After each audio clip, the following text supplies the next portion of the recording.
মাস্টারবেশনের টাইমে আমার পেনিসটা সেরকম শক্ত হচ্ছে না, বেশ আচ্ছা, আচ্ছা। দুর্বল লাগছে। আচ্ছা।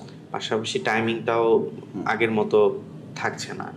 ফিমেলদের দেখলে যে হুম। ইমোশনটা কাজ করার কথা, যে ফিলিংটা হওয়ার কথা, এরকম কিছুই হচ্ছে না। তো আচ্ছা, আচ্ছা। বন্ধু-বান্ধব, আত্মীয়স্বজনের সাথে তেমন কোনো বন্ডিংটাই আমার এখন নাই। হুম, হুম। আমার সবকিছু পণকেন্দ্রিক হয়ে গেছে। পর্ন দেখলে একটা মানুষের যৌন জীবনে কি সমস্যা হতে পারে? স্যার আমরা কথা শুরু করি। কি কষ্ট বা কি সমস্যার জন্য আপনি আসলেন? স্যার মেইন সমস্যাটা স্যার হচ্ছে আমি অনেক বেশি পর্ন দেখছি। হুম, এটা অনেকদিন থেকেই আমার অভ্যাস। হুম, তো ইদানিং খেয়াল করছি এটা আমার কর্মজীবনে, হুম, পারিবারিক জীবনে, হুম, হুম। ব্যক্তি জীবনে অনেক বেশি প্রভাব পড়ছে আরকি। আচ্ছা, আচ্ছা। আপনার ব্যক্তি জীবনে কি প্রভাব পড়ছে? স্যার ব্যক্তি জীবনে প্রভাব বলতে আ এই যে এখন এই মুহূর্তে হুম, আ আমার যে বিজনেসটা স্টার্ট করছি, হুম, তো দেখা যাচ্ছে যে বিজনেসে আমার তেমন কোনো মনোযোগ নাই। হুম, সময় পেলেই আমি যেকোনো জায়গায়, যেকোনো হুম, অবস্থাতেই পর্ন দেখা শুরু করতেছি। হুম, যেটা আমাকে মেন্টালি খুবই বেশি প্রেশারাইজ করছে। হুম, মেজাজ খিটমিটে হয়ে যাচ্ছে হুম, বা আ একটা ক্লায়েন্ট যদি আমার এখানে আসে, হুম, তো সেটাকে আমি দেখা যাচ্ছে যে যদি বিশেষ করে ফিমেল ক্লায়েন্ট আসে, তো সেটাকে আমি মানে একজন সেক্স অবজেক্ট হিসেবে চিন্তা করতেছি। হুম, যে তার সাথে হয়তোবা এমনটা করলে আমার এই ধরনের ফিল আসতো, এরকম আসতো। হুম, হুম, তো পরবর্তীতে এটা নিয়ে আবার আমার গিল্টি ফিলও হচ্ছে। হুম, হুম, মেজাজ খিটমিটে হয়ে যাচ্ছে। হুম, তো অনেক সময় দেখা যায় যে আমি অনেক বেশি রাগান্বিত হয়ে যাচ্ছি। হুম, তো সেই সময় গিয়েও আবার পর্ন দেখতেছি। হুম, একটু হুম, মন খারাপ, একা হুম, হুম, আছি। তো রুমে আছি। হুম, মনে হুম, হচ্ছে যে পর্ন দেখি। হুম, হুম। বা ২-৪ জন মানুষের সাথে বসে আড্ডা দিচ্ছি, আচ্ছা, সেটা আর ভাল লাগে না। আচ্ছা, তো আচ্ছা, আমি সেটা থেকে সরে গিয়ে আবার পর্ন দেখছি। তো আচ্ছা, আচ্ছা। বন্ধু-বান্ধব, আত্মীয়স্বজনের সাথে তেমন কোনো বন্ডিংটাই আমার এখন নাই। হুম, হুম, আমার সবকিছু পণকেন্দ্রিক হয়ে গেছে। আচ্ছা, ভালো আচ্ছা। লাগার সময়ও পণ দেখি, হুম, যখন হুম। খারাপ লাগতেছে তখনও আচ্ছা, দেখতেছি। আচ্ছা, আচ্ছা। মানে আমার জীবনের যাই কিছু হোক না কেন, সবকিছুতে হুম, আমাকে হুম। পর্নটা ইন হয়ে গেছে। এর থেকে বের হতেই পারছি না আমি। চেষ্টা করছেন আপনি কখনো বের হওয়ার জন্য? স্যার ভাবি যে পর্ন দেখব না। হয়তোবা এখন ভাবতেছি যে দেখব না। এই হুম, দেখব না চিন্তা করতে, করতেই ফোন হাতে নিচ্ছি। হুম। অন্য যাই কিছু করতে চাচ্ছি না কেন, কেন যেন আমি ওই সাইট গুলোতে চলে যাচ্ছি। আচ্ছা, এই আচ্ছা। শুরু করলাম, এই তো ঘন্টার পর ঘন্টা, ঘন্টার পর ঘন্টা এইভাবে মানে অল্প কেটে যাচ্ছে। দেখবেন বলে শুরু করেন। কিন্তু দেখা যাচ্ছে ১০ মিনিট দেখবো এইজন্য সাইটে ঢুকলাম। তো পরে অনেকক্ষণ পার হয়ে যাচ্ছে আপনি কিন্তু বের হতে পারতেছেন হ্যাঁ, না। হ্যাঁ। আচ্ছা, আচ্ছা। এমনটা হচ্ছে আবার যদি চাচ্ছি যে আমি দেখব না, হুম, হুম। তখনও আমি ফোন হাতে নিলেই ওই সাইট গুলোতে চলে যাচ্ছি। আর কি কষ্ট হচ্ছে আপনার? স্যার আর কষ্ট হচ্ছে বলতে দেখা যাচ্ছে যে রাতের বেলাতে আমি এই দেখতেছি, হুম, পর্ন দেখা শুরু করলাম। রাত ৩টা-৪টা ভোর হয়ে যাচ্ছে। হুম, হুম, পরবর্তীতে যখন আমি কাজে যাব, হুম। কাজ গিয়ে হ্যাম্পার হচ্ছে। মানে ঘুমের খুব সাইকেলটা ঘুমের মানে সাইকেলটা এলোমেলো হয়ে একদমই গেছে। ঠিক নাই। হুম। তো এটা কন্টিনিউয়াসলি বাড়তেছে। দেখা যেত আচ্ছা, আচ্ছা। আগে হয়তোবা ১২টা-১টার মধ্যেই শেষ করতে হুম। পারতাম। কিন্তু এখন এটা পারতেছেন দেখা না। যাচ্ছে যে ঘুমের সাইকেলটা হচ্ছে আচ্ছা। না। আপনার মন কেমন থাকে বেশিরভাগ সময়? মন ইদানিং স্যার বেশি সময়ই খারাপ থাকে। বিষণ্ণতা ফিল হয়। শরীর তেমন ভালো লাগে না। কোনো কাজে মুড পাই না। বা আচ্ছা, মানে আচ্ছা। একটা হযবড় বুঝতে অবস্থায় পারছি, আছি। বুঝতে আমার পারছি। কোনো মানে গোল আমি ঠিক করতে পারতেছি না। হুম, হুম, হুম। স্যার একটা বিষয় একটু যদি আমাকে জি বলতেন। বলেন। এই যে আমি পর্ন দেখছি, হুম। এই কারণেই কি আমার এই দৈনিক জীবনে সমস্যা হচ্ছে? নাকি এটা আমার কোনো মানসিক সমস্যার দিকে যাচ্ছে? দেখুন, আপনার যে মানসিকভাবে আপনি ভালো নাই। আপনার খুব বেশি কাজে কর্মে ব্যাঘাত ঘটতেছে এবং মানসিকভাবে আপনি খুব ডিপ্রেসড বা আপনি মানসিকভাবে খুব বেশি লো ফিল করতেছেন। এগুলো পর্ন থেকেই হচ্ছে। হ্যাঁ? পর্নের কারণে আমাদের অনেক বেশি প্রভাব পড়ে। বিশেষ করে মনের মধ্যে যে প্রভাবটা পড়ে সেটা খুবই মানে খারাপ একটা প্রভাব পড়ে। আপনার ডিপ্রেশন হতে পারে, হ্যাঁ? অ্যাংজাইটি হতে পারে এবং আমাদের যে বলে যে আমাদের প্রিফ্রন্টাল কর্টেক্স বলে একটা ব্রেনের একটা অংশ আছে, গুরুত্বপূর্ণ অংশ। সেখানে খুব বেশি ক্ষতি হয় পর্নের কারণে। এর ফলে সিদ্ধান্ত নিতে কষ্ট হয়। কোনো একটা বিষয় আপনি যখন বিজনেস করেন, এখানে বিশেষ একটা সিদ্ধান্ত নিতে আপনি দেখবেন খুবই কষ্ট হচ্ছে। আপনার মনোযোগ কমে যাবে, আপনার খিটখিটে মেজাজ, রাগ হবে, হ্যাঁ? আপনার পৃথিবীটাই মনে হয় ছোট হয়ে গেছে। আপনি খুব একাকিত্ব ফিল করবেন। এর পাশাপাশি আপনি যখন চেষ্টা করতেছেন ছাড়তে পারতেছেন না। হ্যাঁ, আবার নিজেকে খুব মানে ছোট বা খুব বেশি অপরাধবোধ কাজ করবে। এই বিষয়গুলো হচ্ছে। ওটা অলরেডি ঘুমের সমস্যা হচ্ছে এবং এর ফলে শারীরিকভাবে অনেক কিছু প্রভাব পড়ে। শারীরিকভাবে খুব দুর্বল লাগতে পারে, হ্যাঁ? খুব দুর্বল, খুব মানে সবসময় ফ্যাটিক একটা ভাব লাগতে পারে। এই বিষয়গুলো শারীরিক বা মানসিকভাবে হতে পারে। স্যার আমার তো আরো একটা সমস্যা হচ্ছে, জি। সেটা হচ্ছে স্যার যখন আমি পর্ন দেখি পরবর্তীতে মাস্টারবেশনের টাইমে আমার পেনিসটা সেরকম শক্ত হচ্ছে না, বেশ আচ্ছা, আচ্ছা, দুর্বল লাগছে। আচ্ছা। পাশাপাশি টাইমিংটাও হুম, আগের মতো থাকছে না। আরেকটা স্যার বড় সমস্যা যেটা, যে জি। আমার কোনো ইমোশন কাজ করে না। হুম, বিশেষ করে ফিমেলদের দেখলে যে হুম, ইমোশনটা কাজ করার কথা, হুম, যে ফিলিংটা হওয়ার কথা, হুম, এরকম কিছুই হচ্ছে না। আবার স্যার হচ্ছে আমার সামনে বিয়ের কথা চলতেছে। জি। তো সব মিলিয়ে স্যার বিয়ের প্রতিও আগ্রহ আচ্ছা। আসতেছে না, যেহেতু আমার মেয়েদের প্রতি তেমন কোনো হুম, আগ্রহ পাচ্ছি না। পাশাপাশি আমার পেনিসও শক্ত হচ্ছে না। হুম, হুম, তো স্যার এই মুহূর্তে যদি আমি বিয়ের সিদ্ধান্ত নেই, হুম, সেক্ষেত্রে আমার মনে হচ্ছে হয়তোবা স্যার আমি সেক্সুয়াল লাইফে ভালো করতে পারবো না। এটা নিয়ে অনেক বেশি গিল্টি ফিল হচ্ছে। হুম, হুম। সো স্যার এই ক্ষেত্রে আমি আসলে কি করতে পারি? আচ্ছা। আমি কি বিয়ে করতে পারবো? জি, আপনি বিয়ে করতে অবশ্যই পারবেন। তবে এখানে আমি কিছু বলতে চাই, কী, কী সমস্যা হয় আসলে? একটা পর্ন দেখলে একটা মানুষের যৌন জীবনে কী, কী সমস্যা হতে পারে? যারা পর্ন দেখে তারা যে বিষয়গুলো দেখে উত্তেজিত হয় পণ্যে বা খারাপ ভিডিওতে, সেগুলো তো আসলে স্বাভাবিক কোনো বিষয় নয় এবং ম্যাক্সিমাম বিকৃত টাইপের বিষয়, যেগুলো আসলে স্বাভাবিক যৌন জীবনের সাথে যায় না। একটা মানুষের সুস্থ স্বাভাবিক যে একটা সম্পর্ক, সাধারণ সম্পর্ক, স্বামী স্ত্রীর সম্পর্ক, সেটার সাথে পর্ন সম্পূর্ণ কিন্তু মেলে না। বেশিরভাগই মেলে না। সম্পূর্ণ বিপরীতমুখী একটা বিষয়। তো আমাদের একটা মানুষ যখন পর্ন দেখে, তার ব্রেন যে বিকৃত ও অস্বাভাবিক বিষয়গুলো দেখে থেকে উত্তেজিত হয়, সেটা তো স্বাভাবিক জীবনে যখন উনি প্রবেশ করবেন, যৌন জীবনে বা ম্যারিটাল লাইফে, তখন ওনার এই পরিমাণ উত্তেজনা তো ব্রেনে আসবে না। উনি যেগুলো দেখে দেখে অভ্যস্ত, যেগুলো দেখে ওনার ব্রেনে উত্তেজনা আসে, সেগুলো কিন্তু বিয়ের পরে ওই বিষয়গুলো ওইরকম উনি পাবেন না, তখন ওইরকম উত্তেজনা আসবে না। স্বাভাবিকভাবে উত্তেজনা যখন কম ফিল হবে, ইরেকশন বা পেনিস শক্ত হওয়ার যে বিষয়টা, সেটা কম দেখা দেবে। কেমন? আরেকটা বিষয় হচ্ছে, পর্ন বা যে কোনো অ্যাডিকশনের ক্ষেত্রে যেটা দেখা যায় যে টলারেন্স ডেভেলপ করে। টলারেন্স তার মানে কি, আপনি যে বিষয়টা, যে পর্ন আপনি আগে দেখতেন, দেখে আপনি উত্তেজিত হতেন, আপনার প্রসঙ্গ শক্ত হতো, সেটা দেখুন ওই পরিমাণ দেখলে আপনি এখন আর ওইরকম ব্রেন সেরকম রেসপন্স করতেছে না, আপনার পেনিস আগের মতো শক্ত হচ্ছে না। এটাকে বলে টলারেন্স। যেমন ধরুন একটা মানুষ আগে একটা ইয়াবা খেত, হ্যাঁ, একটা ইয়াবাতে তার মোটামুটি নেশা হতো, 1 মাস 2 মাস পরে তার 2টা ট্যাবলেট লাগবে, আর কিছুদিন পর 3টা লাগবে, 4টা লাগবে। ব্রেন ওই পরিমাণ ওই লেভেলে আনন্দ পেতে হলে, স্টিমুলেশন ওইরকম লেভেলে পেতে হলে তখন ডোজ বাড়াতে হয়। পর্নের ক্ষেত্রেও ঠিক এরকমই হয়। পর্নের ডোজটা কি? সেটা হচ্ছে আপনি অল্প সময় দেখতেন, এখন বেশি সময় দেখতে হচ্ছে ব্রেনকে উত্তেজিত করতে হলে। আগে স্বাভাবিক সেক্সুয়াল বিষয়গুলো দেখতেন, এখন সেটা ভালো লাগছে না, সেখন আপনি দেখবেন বিকৃত টাইপের যত রকম যৌন আচরণ আছে সেগুলো দেখবেন। তার মানে এটা একটা টলারেন্স ডেভেলপ করছে। স্বাভাবিকভাবে আপনার সেজন্যই আপনি যে পরিমাণ আগে আপনি দেখলে একটা উত্তেজনা ফিল করতেন, ইরেকশন হতো, এখন সেই পরিমাণ উত্তেজনা হচ্ছে না। তার মানে আপনার ব্রেন এই স্টিমুলেশনের প্রতি ইউজড হয়ে গেছে, এটা টলারেন্স ডেভেলপ করছে। কেমন? আচ্ছা, আচ্ছা। তো এখান থেকে আমরা অবশ্যই বের হওয়া সম্ভব। আপনি যদি বাদ দিতে পারেন, অবশ্যই বের হতে পারবেন। আর পর্নের জন্য আরও যেটা সমস্যা হয়, সেটা হচ্ছে আগ্রহটা কমে যায়।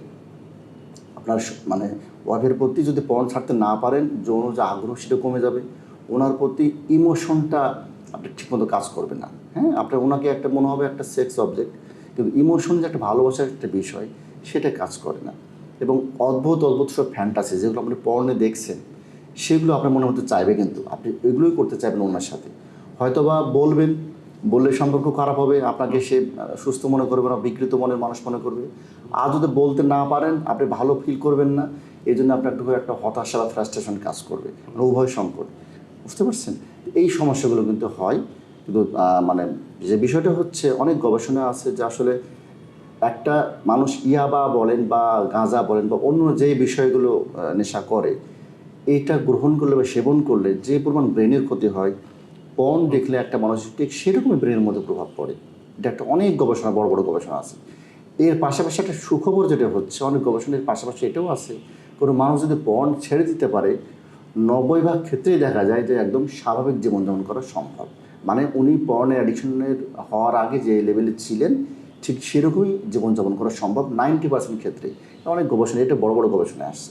অতএব এটা অবশ্যই আসার কথা, আপনি ছাড়তে পারেন, এখান থেকে যদি বের হতে পারেন, আপনার মন, শরীর, সামাজিক জীবন সব কিছু আপনার আশা করছি আগের অবস্থায় আপনি যেতে পারবেন। Sir thank you sir. আপনি তো স্যার আমাকে অনেক সুন্দর করে বিষয়গুলো বুঝিয়ে বললেন। তো স্যার আমার এই যে পর্ন এডিকশন এবং শারীরিকভাবে যে আমি দুর্বল হয়ে যাচ্ছি, এজন্য স্যার আমার চিকিৎসাটা কি হতে পারে? আচ্ছা, প্রথম কথা হচ্ছে এখানে আপনার এই পর্ন থেকে বের হয়ে আসতে হবে। এর জন্য আমরা যেটা বলি, প্রথম চিকিৎসা হচ্ছে কাউন্সেলিং বা সাইকোথেরাপি। হ্যাঁ, কাউন্সেলিং বা সাইকোথেরাপি এটা মেইন চিকিৎসা। এখানে সিবিটি দেওয়া হয়ে থাকে। পাশাপাশি আপনার পর্নের কারণে যে আপনার মনের উপর যে প্রভাবটা পড়ছে, আপনি ডিপ্রেশনে গেছেন, আপনার খুব বেশি ইমোশনের প্রতি মানে এলোমেলো হয়ে গেছে, আপনার মেজাজ খারাপ হয়, খিটখিটে হয়ে ঘুমের সমস্যা, আপনি ভালো ফিল করতেছেন না, মনোযোগ দিতে পারতেছেন না। এই যে সমস্যাগুলোর জন্য আমি কিছু সময়ের জন্য আপনাকে কিছু ওষুধ লিখে দেব, সেগুলো আপনি খাবেন, খেতে থাকবেন, ফলো আপ করবেন, আর আপনি কাউন্সেলিংটা নেবেন। স্যার কাউন্সেলিংটা তো স্যার একটু সময় সাপেক্ষ। আ সেই ক্ষেত্রে কি স্যার আপনি আমাকে কিছু টিপস বা হ্যাকস বলতে পারেন কিনা? যেটা ফলো করলে আমি আপাতত আ মাস্টারবেশন বা পর্ন এই জায়গাগুলো থেকে বের হয়ে আসতে পারি? জি, আপনি খুব সুন্দর প্রশ্ন করেছেন। এখন যদি বলতে চাই আমি কী টেকনিক আপনি ফলো করতে পারেন, হ্যাঁ? কাউন্সেলিংয়ের বাইরেও আপনি নিজে থেকে কী টেকনিক ফলো করতে পারেন, সেটি হচ্ছে আপনি প্রথমে পর্ন অ্যাডিকশন যে আপনার হয়েছে, এর আগে বোঝার চেষ্টা করুন। আপনার লাইফে কী প্রভাব ফেলছে পর্ন, সেটা আগে নিজে চিহ্নিত করুন। তারপরে আপনি সিদ্ধান্ত নিন যে আমি ছাড়তে চাই, একদম দৃঢ় সিদ্ধান্ত যে আমি অবশ্যই ছাড়তে চাই। একটা টার্গেট ফিক্স করুন যে আমি আগামী 30 দিন পর্ন ছাড়া থাকবো। এভাবে যদি নাও পারেন, আপনি প্রথমে অল্প করে চেষ্টা করুন। 7 দিন করুন, তারপরে 14 দিন, তারপরে তো 3 সপ্তাহ, 4 সপ্তাহ। হ্যাঁ? আপনি এই 7 দিন আমি যেভাবে হোক যা দেখার আমি 7 দিন পরে দেব। তারপর এইভাবে চলেন আপনার কয়েক সপ্তাহ, তারপরে 2 সপ্তাহ পরে দেব, 3 সপ্তাহ পরে, এভাবে টাইমটা বাড়ান। এবার তো আরেকটি বিষয় যেটা হচ্ছে মোবাইল ফোন। আপনার যে মোবাইল ফোন একটা আপনার পর্ন অ্যাডিকশনের জন্য খুব গুরুত্বপূর্ণ ভূমিকা পালন করতেছে। সেক্ষেত্রে আমি বলব মোবাইল ফোনের ব্যবহার যত কম করা যায়, এটা হয়তো বাদ দেওয়া সম্ভব নয়। এর ব্যবহার যত কম করা যায় এবং প্রয়োজন ছাড়া আপনি ব্যবহার করবেন না। সামাজিক যোগাযোগ মাধ্যম থেকে বলেন বা যেটাই বলেন, চেষ্টা করবেন না ব্যবহার করার। কারণ সামাজিক যোগাযোগ মাধ্যমে যে রিল শর্টস যেগুলো আসে, সেগুলো আসলে পর্ন থেকে কোনো অংশে কম নয়। অনেক সময় ইরোটিক ভিডিও বা সফট ফর্ন টাইপের বিষয়গুলো চলে আসে, সেটা আপনাকে ট্রিগার করতে পারে। চেষ্টা করবেন এগুলো না দেখা। কেমন? যদি দেখতে হয় প্রয়োজনের খাতিরে দেখবেন এবং সবার সামনে প্রয়োজনের বিষয়গুলো দেখবেন। পাশাপাশি আপনি এই অফিসিয়াল যে বিষয়গুলো, এগুলো ল্যাপটপ বা অন্য বিষয়ে আপনি বেশি ইউজ করবেন, মোবাইল বিষয়ে না ইউজ করে। কেমন? আর এক যেটা করতে পারেন, আপনি ট্রিগার পয়েন্টগুলো নির্ধারণ করবেন। হ্যাঁ? যে আপনি দেখতে পারেন কখন আপনি নিজে বুঝতে পারবেন বা চেষ্টাও করবেন কোন বিষয়গুলো আপনাকে ট্রিগার করতেছে। যেমন ধরুন আপনি একা থাকেন, আপনি রাতে যখন রাত জাগেন, অথবা কোনো বিষয়ে আপনার বিশেষ মুহূর্তে বিশেষ বিষয়ে আপনার যখন ট্রিগার করে, সেই ট্রিগার পয়েন্টগুলো আপনি চিহ্নিত করুন এবং সেই অনুযায়ী ব্যবস্থা নিন। মাঝে মধ্যে দেখবেন আপনার পর্ন দেখার প্রতি ভালোই আছেন, কিন্তু হঠাৎ করে খুব বেশি ক্রেভিং হয়। হ্যাঁ, এই ক্রেভিংটা আপনাকে প্রতিরোধ করতে হবে। কীভাবে করবেন? সেটা হচ্ছে যখন আপনার ক্রেভিং হবে, আপনি চেষ্টা করবেন আগামী 1 মাস ক্রেভিং হলে আমি কমপক্ষে 5 সেকেন্ড নিজেকে দূরে রাখবো, তারপর 10 সেকেন্ড নিজেকে দূরে রাখবো। কীভাবে দূরে রাখবো? আপনি ওই সময় আপনি একটু ঠান্ডা পানি খেতে পারেন, পানির ছটা মুখে মারতে পারেন, অন্য কিছু খেয়াল করতে পারেন, ধর্মীয় চর্চা করতে পারেন, বা অন্য কোনো জিনিস মাথায় নিয়ে আসতে পারেন যেটা আপনাকে মনটাকে অন্যদিকে ডাইভার্ট করবে। এটাকে ক্রেভিংটা কন্ট্রোল আপনাকে করতে হবে। এরপরে যে বিষয় হচ্ছে আপনাকে আপনার যে ব্রেইন, সেটাকে হেলদি ওয়েতে আপনাকে আনন্দ দিতে হবে। হ্যাঁ, আমাদের ব্রেন সবসময় আনন্দ চায়, ডোপামিনটা রিলিজ করতে চায়।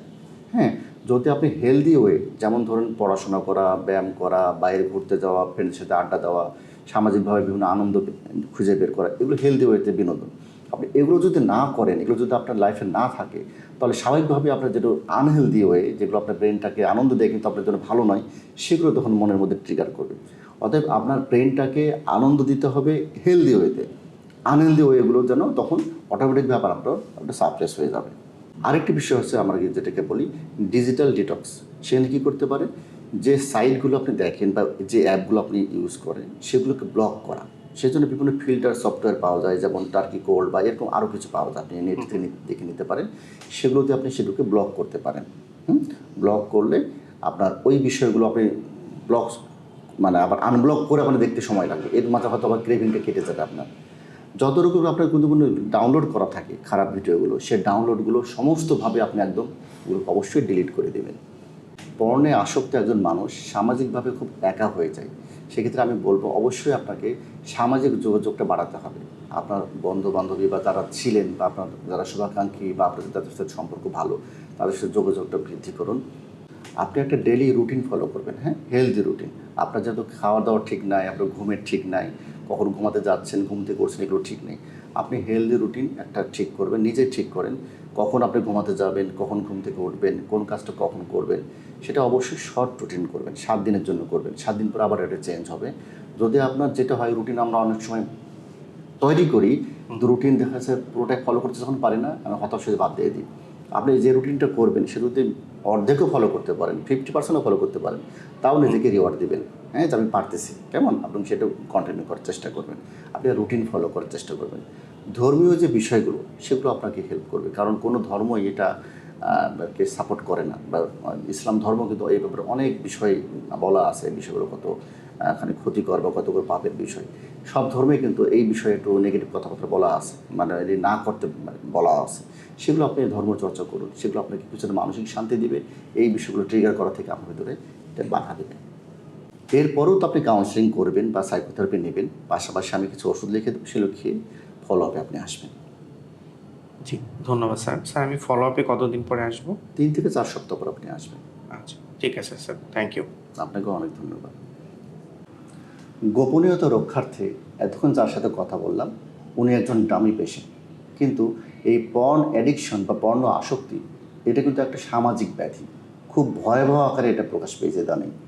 এর কারণে মানুষের ব্যক্তিগত জীবন, পারিবারিক জীবন, সামাজিক জীবন, কর্মজীবন সব কিছু অনেক বেশি প্রভাব ফেলে বা ক্ষতিগ্রস্ত করে। এখান থেকে বের হতে হলে প্রথম যে বিষয়টি প্রয়োজন সেটা হচ্ছে মনের ইচ্ছাশক্তি এবং সঠিক সময় সঠিক পদক্ষেপ। সঠিক তথ্য নিয়ে ভালো থাকুন।